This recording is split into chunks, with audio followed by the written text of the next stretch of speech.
author, columnist, managing editor of LibertyNation.com, podcast host and conservative policy advocate. We dismiss history at our peril. Liberty Nation Radio with Mark Angelides. No one man can terrorize a whole nation unless we are all his accomplices.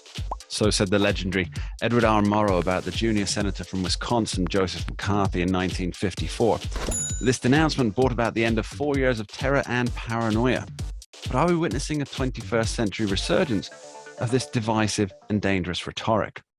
Welcome back to Liberty Nation Radio here on the Radio America Network. I'm your host, Mark Angelides. On today's show, we talk McCarthyism making a comeback, a nation divided, and BLM super grift, and much more. I want to take a moment to say a special thank you to our listeners out in Evergreen, Alabama on WNWF 1470 AM and WPNS on 1140 AM. Thanks for being here. Remember, this show is proudly sponsored by LibertyNation.com, where you can access podcasts, breaking news, analysis, and a range of biting and brilliant shows to whet your appetite for freedom and your fondness for the great American Constitution. A MAGA extremist hiding behind every corner?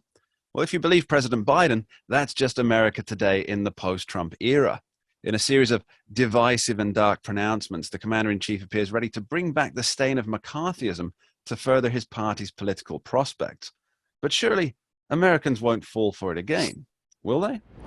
Well, to figure out just how far down the path we're going with this, we're joined by longtime host of this here Liberty Nation radio show and senior political analyst for LibertyNation.com, Mr. Tim Donner. Thanks for coming in, Tim. Always a pleasure, Mark. So, Tim, as it says in Ecclesiastes, there's nothing new under the sun. Are we seeing a resurgence of McCarthy-era persecutions? Well, it's sort of a repeat of the 1950s in a sense, but it's also, and here's that word again, but it's true, unprecedented. We've never had a president attack an entire class of voters before. And we're not talking about a class of voters that's a few people or a few thousand or even a few million. You're talking about 74 million people that have effectively been demonized by the sitting president of the United States. That's never, ever happened before. Now, you take into account Donald Trump, and some would say, wait a minute, Donald Trump was insulting people left and right. That's true. He was the most bombastic president we ever had by far. But even Trump never attacked voters. He attacked politicians. He attacked public officials. He attacked private individuals. He never, and the media. And the media, of course, never attacked voters. So this is really something we've never seen before, and it is dark and dangerous. It's an un-Americanism that he's essentially trying to get across here, which is exactly what Senator Joseph McCarthy did in the 1950s. The difference is that there really were communists who had infiltrated American society and government. The problem is that McCarthy was such a flawed messenger that the need to eradicate communism in this country was not served well by Joseph McCarthy, and he became unhinged, and he would attack as if there was a communist under every rock. And this is exactly what Joe Biden is saying. There's a MAGA Republican under every rock. It's an otherism. He's trying to otherize, using their own term. He's trying to otherize MAGA Republicans. And it's absurd to try and make the distinction between MAGA Republicans and so-called mainstream Republicans. Yeah. Because 74 million people voted for Donald Trump. Now, we can try to say some of those people are MAGA Republicans, but think about it, Mark. These voters in 2020 had several choices when it came to president. They could have voted for Trump. They could have voted for Biden. They could have voted for a third-party candidate. They could have voted for nobody at all for president. They could have not voted at all for anything. So out of those five choices, okay, the people, the 74 million who chose Trump, are MAGA Republicans by definition. Yeah, very true, Tim, very true. There was no Brewster's Millions, none of the above option. No, it's Brewster's Millions. Richard Pryor. Absolutely. So Great Tim, movie. and John Candy, don't forget John Candy. Yes, Also. John Candy too. So Tim, we've already had senators and Congress members saying that there are MAGA extremists in the GOP, and it's eerily similar to the junior senator from Wisconsin saying, "I have here a list of communists in the State Department, etc., etc." And but it was really for McCarthy, it was the vagary that promoted the national paranoia. And to me, it seems that this vagary is something that the president, his press secretary, and the media are relying on to stop tying him down to what he is actually doing, which appears to be McCarthyism, pure and simple. Now, surely this is obvious, though, to most Americans, isn't it? Well, you make an excellent point about vagary, because if you attack a group with sort of a fuzzy kind of, they're extremists, they're semi-extremists, just semi-fascists. No, semi-fascist. Nice folks on the weekend. Fully extremist. He never used a semi with extremist. He used it only with fascist, which was actually, given the follow-up attacks, surprising that he put in the semi, because what he's trying to do is basically he's trying to make America paranoid again. That's MAPA, M-A-P-A, make America paranoid again, that these Trump extremists, okay, there was 1,000 people among a relatively small gathering of thousands who breached the Capitol on January 6th. And he's taking a riverboat gamble, Mark, that most Americans will associate Trump with January 6th more than they will his record in office. And I will say this, the Democrats and Biden himself must believe they really are desperate, because to go this far in the other direction, to change the focus away from their own record, is breathtaking, really. But they cannot afford to have people look at their record and to have this midterm election be a referendum on Democratic leadership. They can't afford that. So instead, they're going to attack the other side, basically saying, look, we may be terrible, but at least we're not extremists like these other people. I mean, that was actually one of the questions I wanted to ask was, is this a sign of desperation? You pointed out quite well that they're trying to not rely on their record, because the fact is they don't really have a particularly good record, especially when you compare it to the success story of Donald Trump's first 3 years in office. I'd say it's, if you put one against the other, there are successes and there's Joe Biden, and it just doesn't match up. So they have to look for something else to focus the attention of the voter. And to me, that this really is the worst possible vice that a politician can have, to blame an electorate, half of the electorate, for the flaws of a country that he's running. What's your take? Well, he'll do. Look, he is a career politician who's proven over 50 years, more or less, that he's willing to say anything, do anything, change any position, attack plagiarize anybody, anything. And plagiarize anything. Yes, as we might recall, in 1988, his first bid for the presidency had to leave the race when several instances of plagiarism were uncovered. In 2008, he didn't even make it past the Iowa caucuses. And as I've said before, it seems like the voters, with their low approval of Joe Biden, are saying, hey, man, we got it right the first time. But look, he can't run on the Democrats' record. Inflation is a devastating thing for somebody trying to get elected.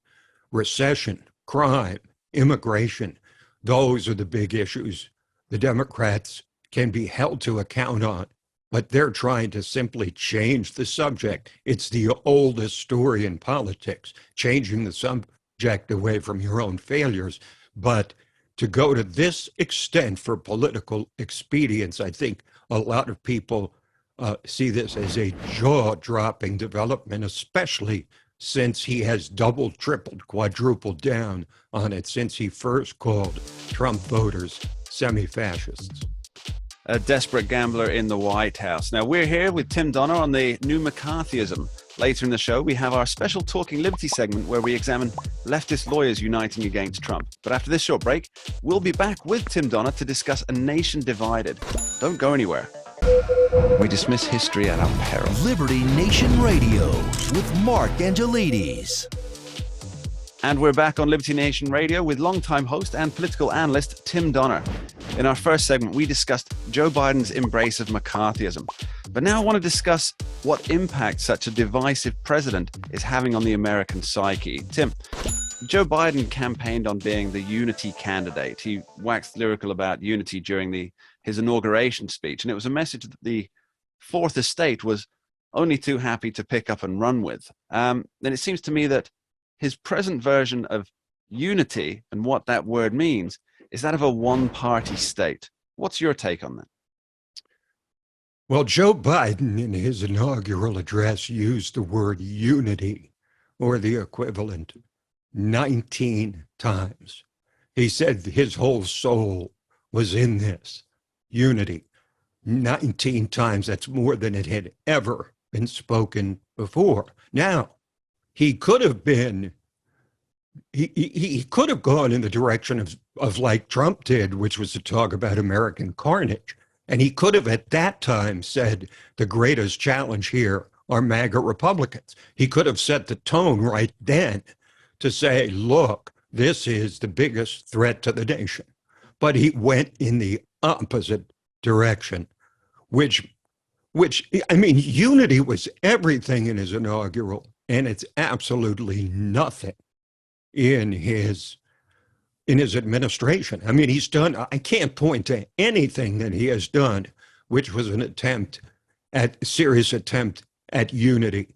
And I mean, to say unity 19 times in your inaugural and then condemn 74 million people that voted, and he can try to walk it back and say, well, I didn't mean Trump voters. He sure as heck did, because they're the ones, given the choice, pulled the lever for Donald Trump. Now, all that Joe Biden has proven, like most liberals, the only thing he's good at doing, it's two things. He can spend your money. He can spend taxpayers' money very well, find new ways to reach into their pockets, take out more money, and then figure new progressive. But the other thing that he's proven willing to do and that he's good at is, I suppose, is attack, simply attack. I mean, he said that the voter reform law in Georgia was Jim Crow 2.0. Okay. That is such an insult to people who actually lived through the Jim Crow era and were brought low by it.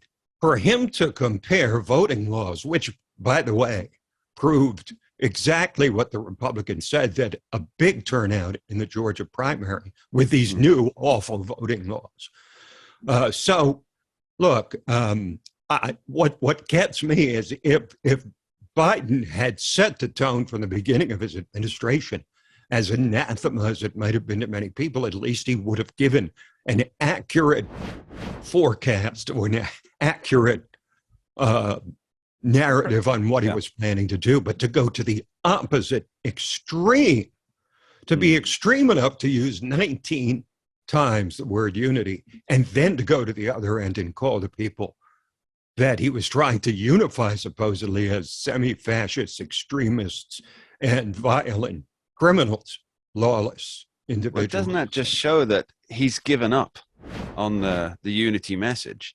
I mean, yes. he didn't even try, really. I mean, you see what's happened in the Senate, a 50-50 split Senate. Most legislation that's being passed is being passed with the swing vote from Kamala Harris, vice president. And then, of course, on the places when they tried to get Republican support for Democrat policy and Democrat bills, when they don't vote for it, when Republicans don't vote for it, they say they launch into attacks and saying not a single Republican voted for it, as came in Joe Biden's speech. But it's not just Joe Biden, is it? It's the whole White House administration. Press Secretary Karine Jean-Pierre, she said about MAGA, and I've got a quote here: "The MAGA agenda especially as it relates to Congress, relates to elected officials.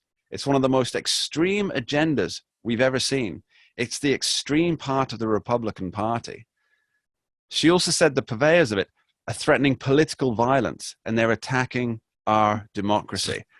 This is divisive language, Tim. It's not just the president going off reservation here, but it's a whole team effort.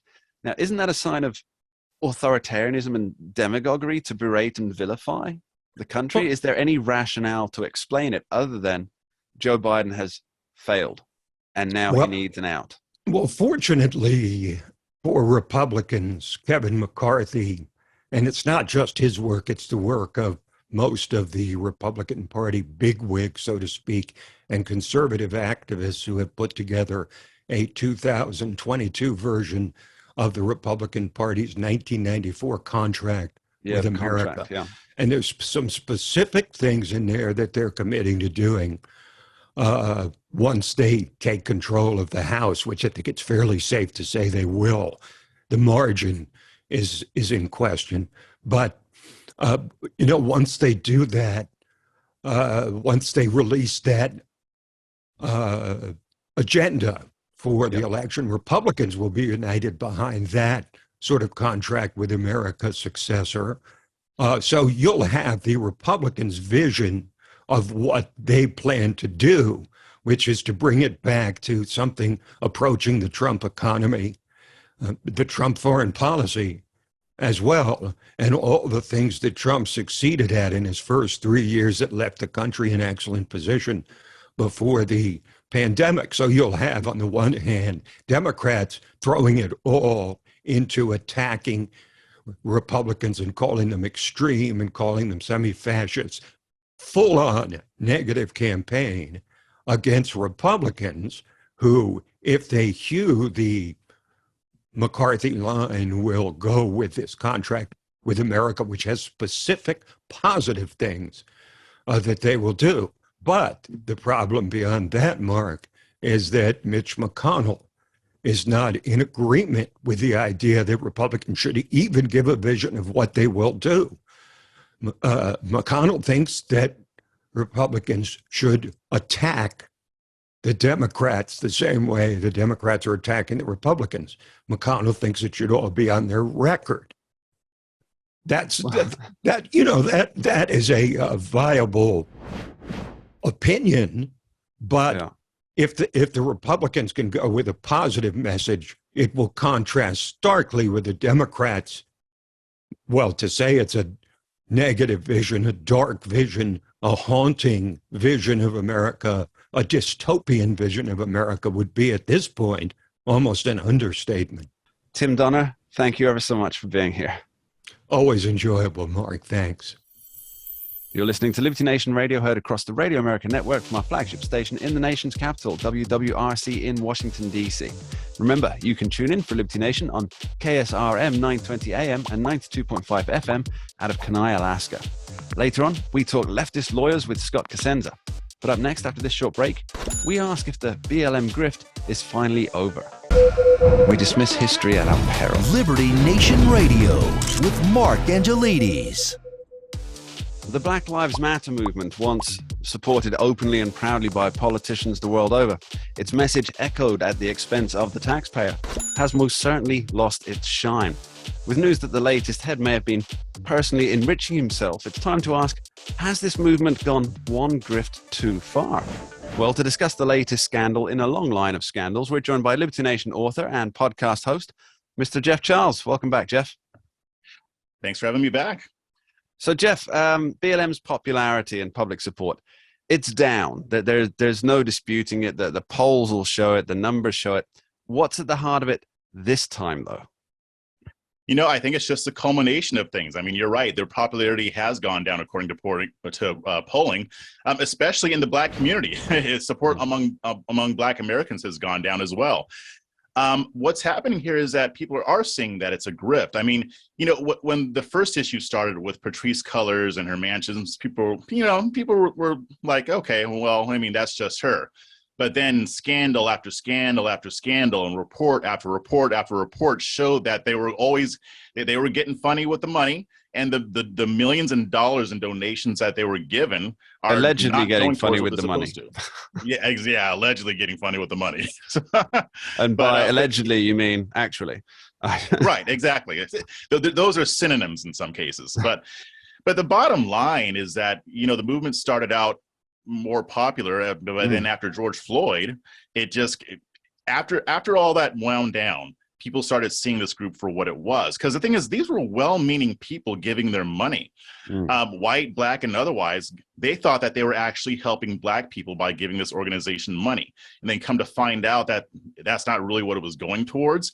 It's hard to see how at least the Black Lives Matter global organization would come back from this.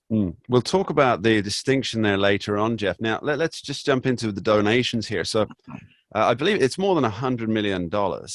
BLM's received, and that comes mostly in the form of donations.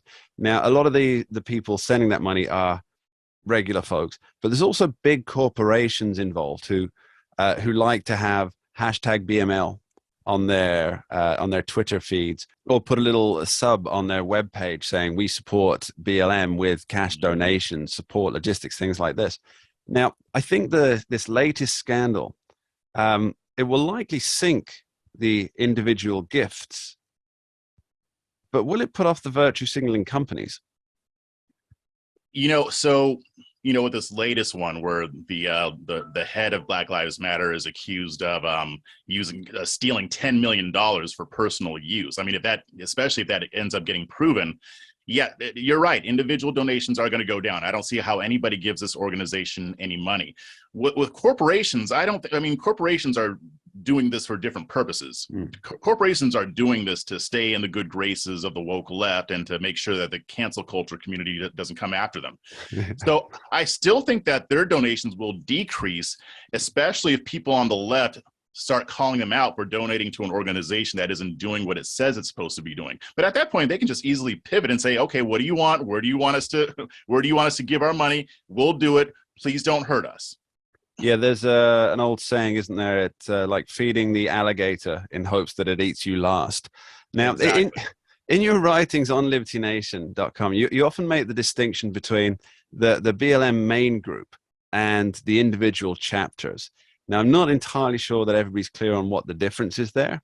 Now, we know that the main group really hasn't spent or invested much of that cash that they've received benefiting actual Black lives from numerous reports, to be honest. I haven't found a single report that's said this is where some money has gone like into a Black community. But what about the local chapters? So the local chapters are still going, and basically the way it works is the Black Lives Matter global organization is supposed to funnel funds into Black Lives Matter grassroots, which is a group of I can't remember how many chapters across the country, and then that gets disseminated. So they've given some, but not as much as you would expect, given what they say their mission is. The local chapters are still going. They're still trying to help people. It goes beyond just police brutality. They feed the homeless and help people in that way. But there's even been some issues at the local level. There's been some issues with corruption and different accusations.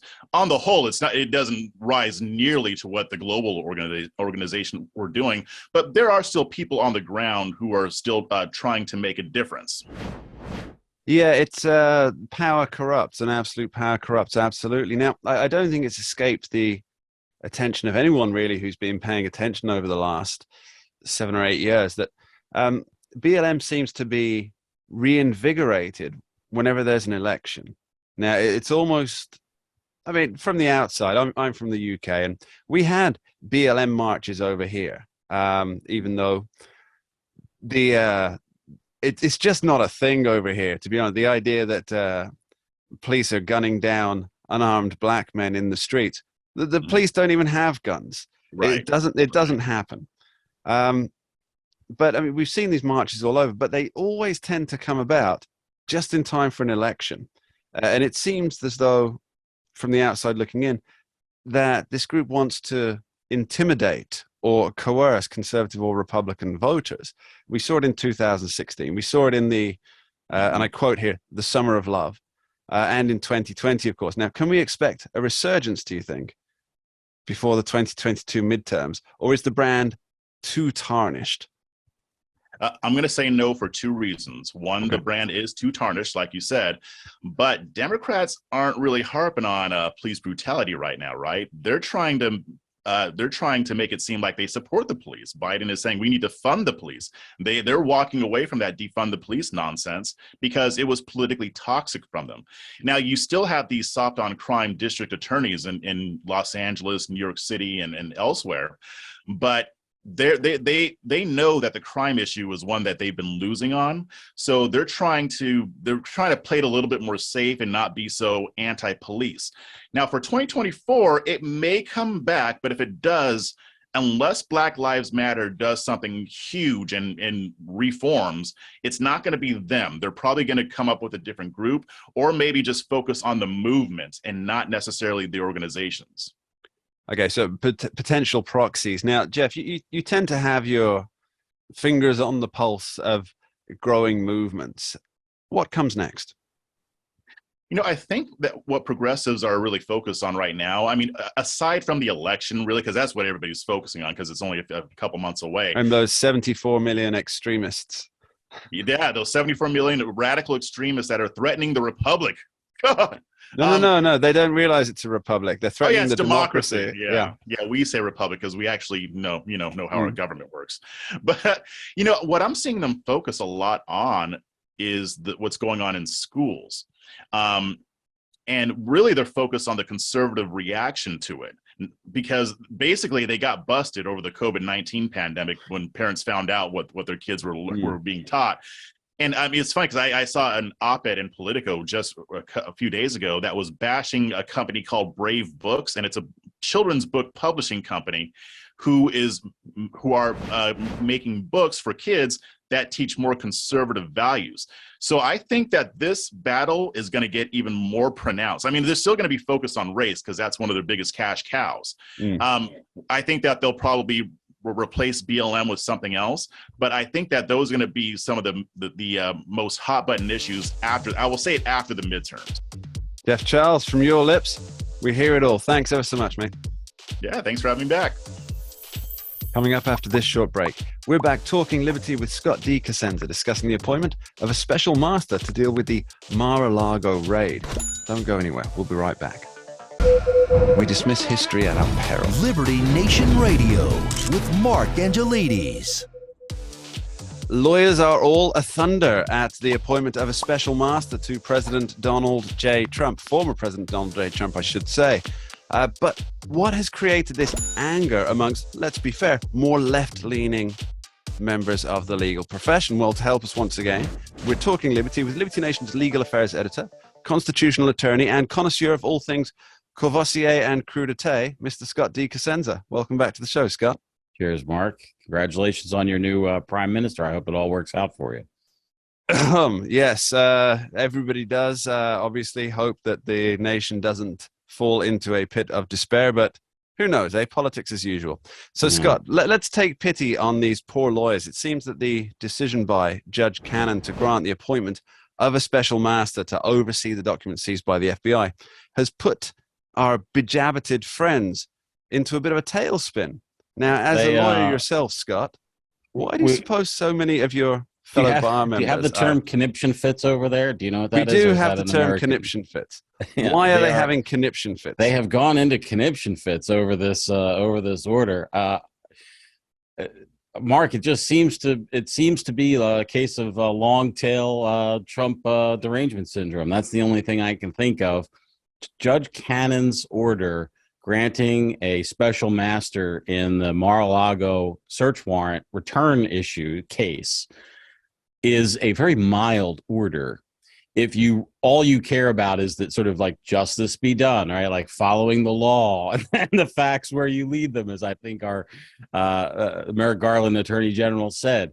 The only reason why you'd be so just beside yourself with upset, I think, is number one is really you are so emotionally involved in the destruction of Donald Trump that you can't stand any kind of pause or anything other than full steam ahead on that front. The prosecution and the must be reason relentless. would be that the desire to use this for political ends. And if that's your, if that's sort of what the motive is, then this does pause that. So the November elections are coming fast upon us, and if you want to use the Justice Department mechanism, against Donald Trump to further political goals in November, well, that now that may be well frustrated by Judge Cannon's order because it may delay in time Justice Department actions against Trump. So let's play a little whataboutism here, Scott, because I know how much the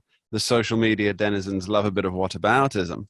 So just for example, if FBI agents had possession of documents from, let's say, Hillary Clinton, assuming she hadn't destroyed them all first, would the same lawyers be denigrating the appointment of a special master in her case? One would think that they would be leading the charge to see that one was appointed, because the special master takes some decision making out of the hands of politicians and political rivals, or in this case, as I've alleged in the pages of Liberty Nation, an enemy. I think that Joe Biden's speech in Philadelphia lays out quite clearly that he and Trump are no rivals now, but he views Trump as an enemy to be destroyed. And all this does is say, well, let's just put an independent arbiter.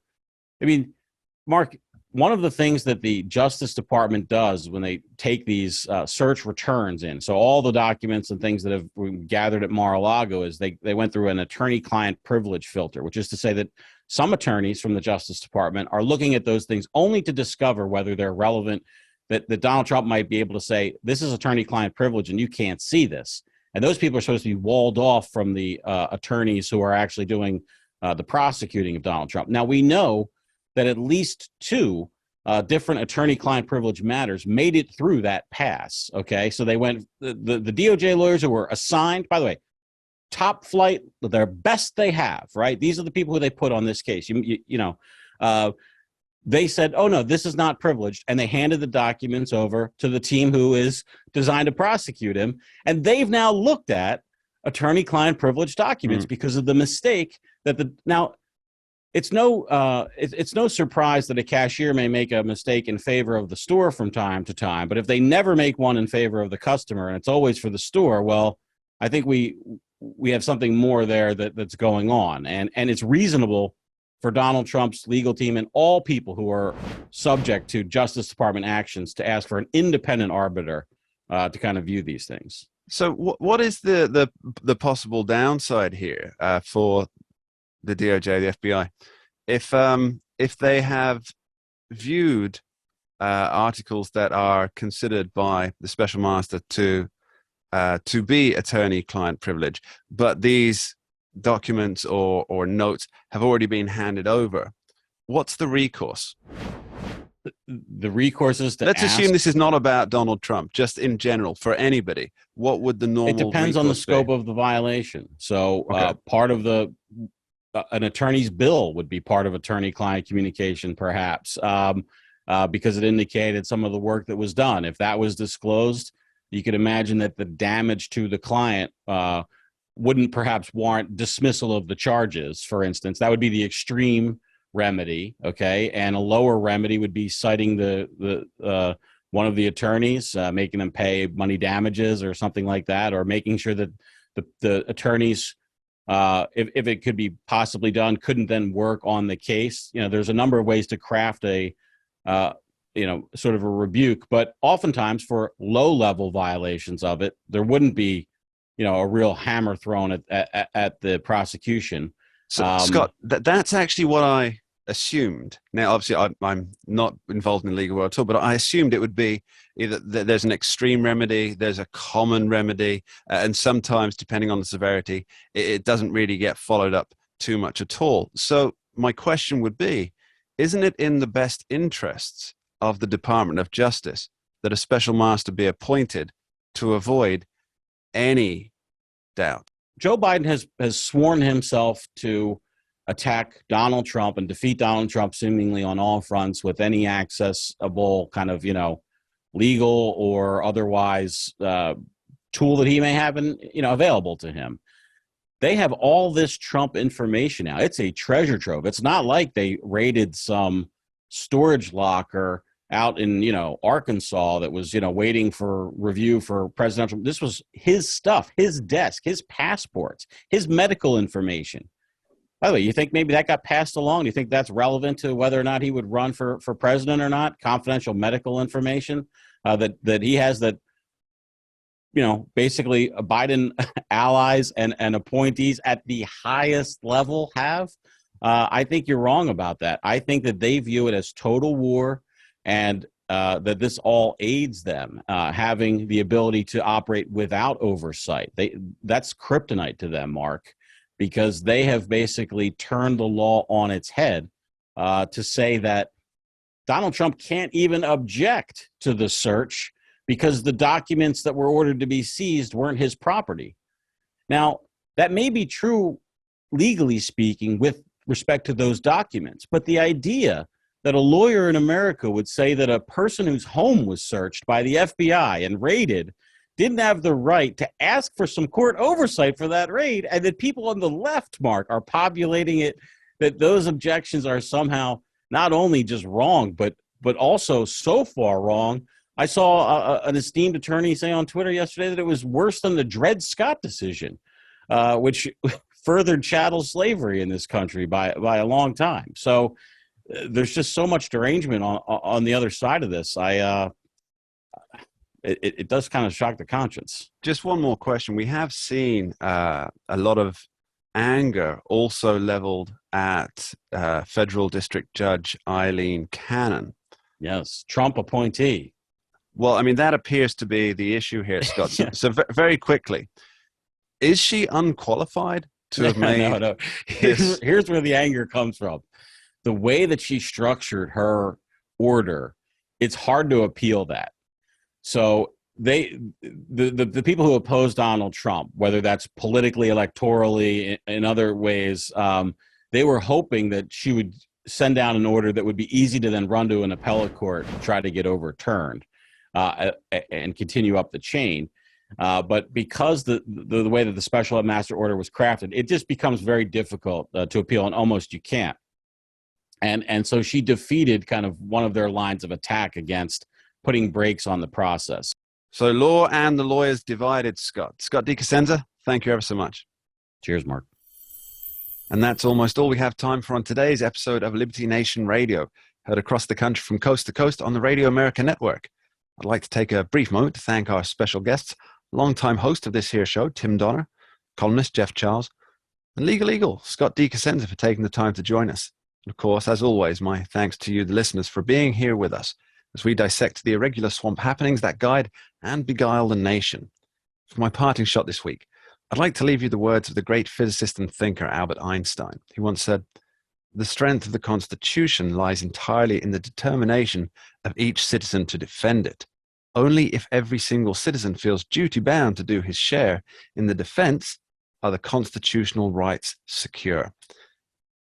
Now, we go to the ballot box every few years, and seek to elect leaders who will be our champions in defending the Constitution, the principles, and the values that matter to each of us. If our chosen political gladiatori wins, we rest on unearned laurels, assuming that the future, for the moment, is safe and secure. And if he should fall, we denounce the trouncing the unvanquished opponent applies to our values. And it seems to me that sometimes we're missing the point. Einstein certainly saw it, that elected leaders are not the chalice to carry the wine of liberty. We are. We carry it in our blood, and we pass it on to our young, and hope that we teach them well enough that they too can pass on the true birthright of living as free men and women. If we continue to look solely to high offices of power, then I fear we're already losing. We dismiss history at our peril. Liberty Nation Radio with Mark Angelides. Entertaining, informative, and just plain fun. Watch Liberty Nation's The Conservative 5. Produced by conservatives for conservatives. C5 is the left-free zone. Hosted by Liberty Nation's Lisa K. Donner. Joined by a raucous, irreverent panel of authors.